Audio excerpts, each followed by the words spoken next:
രാവിലെ ഉറക്കേണ്ട പാടെ എനിക്ക് റൂം വൃത്തിയാക്കാനുള്ള ത്വര വന്ന കേസ്. പിന്നെ ഞാൻ റൂം വൃത്തിയാക്കാൻ വേണ്ടിയിട്ട് നമുക്ക് ഇങ്ങനെ എടുക്കുന്ന റൂമിനെ വേറൊരു രീതിയിലോട്ട് മാറ്റാം. അങ്ങനെ ഞാൻ എന്തായാലും ബെഡൊക്കെ വൃത്തിയാക്കുന്നുണ്ട് കേസ്. ബെഡൊക്കെ വൃത്തിയാക്കി ഇതാ ബെഡ്ഷീറ്റിനെയൊക്കെ വലിച്ചു വേണ്ടിയിട്ട് തലോണ എല്ലാം കൊണ്ടുവന്ന് എന്താ വൃത്തിയാക്കാൻ വേണ്ടിയിട്ട് കൊണ്ടുപോകണം. അത് കഴിഞ്ഞ് അതിനൊരു ടേബിൾ വൃത്തിയാക്കാൻ കയറി. അവിടെ ചായ അടിച്ച ഗ്ലാസ്സൊക്കെ അതേപോലെ ഇരിക്കണം. പിന്നെ അതൊക്കെ കൊണ്ട് താഴെ കൊടുത്തു കേസ്. അത് കഴിഞ്ഞ് അവിടെ മേശപ്പുറം എല്ലാം എന്താ വൃത്തിയാക്കി സെറ്റാക്കി. അത് കഴിഞ്ഞ് താഴത്തെ ഭാഗം വൃത്തിയാക്കാൻ കയറി. ബൊമ്മക്കുട്ടിയൊക്കെ തുടച്ച് വൃത്തിയാക്കി സെറ്റാക്കി. അപ്പോഴാണ് അവിടെ ഈ കണ്ണാടി ഇരിക്കേണ്ടത്. പിന്നെ അത് വെച്ച് നീ ഷോ കാണിക്കാമെന്ന് വിചാരിച്ചതാണ്ട്. പിന്നെ അതൊക്കെ വെച്ചുകൊണ്ടാണ് അടുത്ത ജോലി ചെയ്യണം. അങ്ങനെ അവിടെയൊക്കെ വൃത്തിയാക്കി താഴേക്ക് വൃത്തിയാക്കി ബുക്കെല്ലാം അടുക്കി പറക്കി സെറ്റ് ചെയ്ത് അപ്പോഴത്തേക്കും കുറച്ച് ഡാൻസ് കളിക്കാമെന്ന് വിചാരിച്ചു. അങ്ങനെ ഡാൻസൊക്കെ കളിച്ച് എന്തൊക്കെ ഇതാ ക്യാമറയുടെ മുമ്പിൽ നിന്ന് കാണിക്കണം കേസ്. പിന്നെ അതൊക്കെ കഴിഞ്ഞ് ഇതാ അവിടെ ഈ ഒരു ഇലയാണെങ്കിൽ ഞാൻ എവിടെയൊക്കെ കൊണ്ടുവച്ചാന്ന് കേസ്. ഞാൻ റൂം മൊത്തം ഇത് വെച്ച് എന്നിട്ട് എനിക്ക് അങ്ങോട്ട് ശരിയാവണില്ല. പിന്നെ അതൊക്കെ ഞാൻ എടുത്ത് മാറ്റി അതൊക്കെ കുറേ സെലോട്ടാപ്പൊക്കെ ഒട്ടിച്ച് ചെമരി വെച്ചിട്ടുണ്ട് കേസ്. പിന്നെ അതൊക്കെ വൃത്തിയാക്കിയതിന് ശേഷം നേരെ തൂത്തിറക്കാൻ വേണ്ടിയിട്ട് കയറി.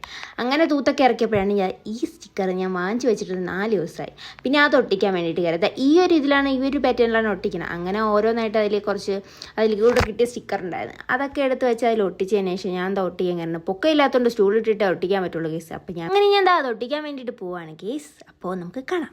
എല്ലാം കഴിഞ്ഞിട്ടുള്ള ആഫ്റ്റർ ലുക്ക് കാണിച്ചു തരാം. അപ്പോൾ പോയിട്ട് വരാം.